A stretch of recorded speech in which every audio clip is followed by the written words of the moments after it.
ودلوقتي هنعمل فسيخ. اول حاجه ده سمك بوري طازه، وهتعرفوا منين ان هو طازه؟ لازم السمكه تكون عينيها كده ايه مفتحه مش مغيمه وبرده بتبرق. برده ممكن لو انتوا عايزين تتاكدوا هي حلوه ولا لا بتفتحوها وتشوفوا الخياشيم بتاعتها. لازم الخياشيم يكون لونها وردي، لونها ما يكونش غامق ولا بني. اول حاجه عملتها ان انا غسلته كويس جدا، غسلته من هنا بنضف كده القشر من عليه بايدي بالراحه، وما حاولش ان انا افتحه كده وانا بغسله علشان ما ادخلش الميه جوه البطن بتاعته. لما باجي اغسل النخاشيش بتاعته بفتحه كده وبغسله بالميه من النخاشيش كويس قوي، بيبقى فيه هنا طين لازم تغسلوه كويس قوي. وبعد كده سبته يتصفى في مصفى شويه، ودلوقتي هبدا البروسيس بتاعه التجفيف بتاعته. هجيب مناديل هطبقها كده وهحطها عند النخاشيش بتاعه السمكه، وهاخد بقى السمكه دي وهقعدها كده على راسها ليله كامله، ساعه واحده الا تلت. فاشوفكم بكره ان شاء الله واحده الا تلت، ونبدا بقى في التمليح. نروح التلاجة.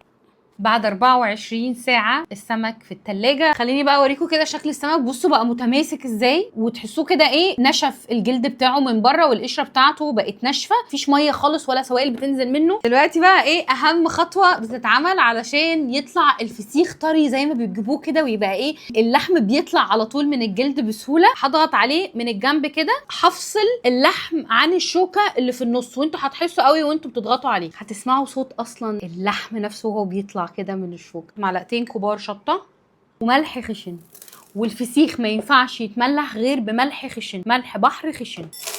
انا برضو ما ببلحش الفسيخ غير بملح وشطة بس.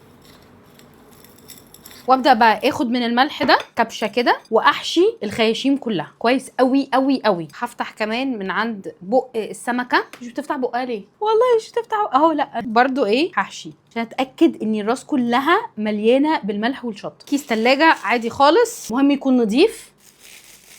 حط كده ايه اول سمكه. ممكن تملحوا كل سمكه في كيس على فكره لو انتوا عايزين، بس انا هحطهم جنب بعض. انا عملت كل 3 سمكات في كيس. هبدا بقى ايه احط في كل كيس شويه من الملح تاني. مهم قوي ان الفسيخ وهو بيتملح ما يكونش داخل في الكياس بتاعته اي هواء. دلوقتي انا هحط كل كيس منهم في كيس تاني، احطهم كده على بعض. شاطر يا استاذ محمد. تمت العمليه بنجاح. ادي اول 3 كده لفيناهم كويس قوي. احطهم بقى في اكياس تاني مع بعض بقى خلاص. وكده خلصنا تمليح الفسيخ. اشوفكم ان شاء الله كمان من 10 ل 12 يوم.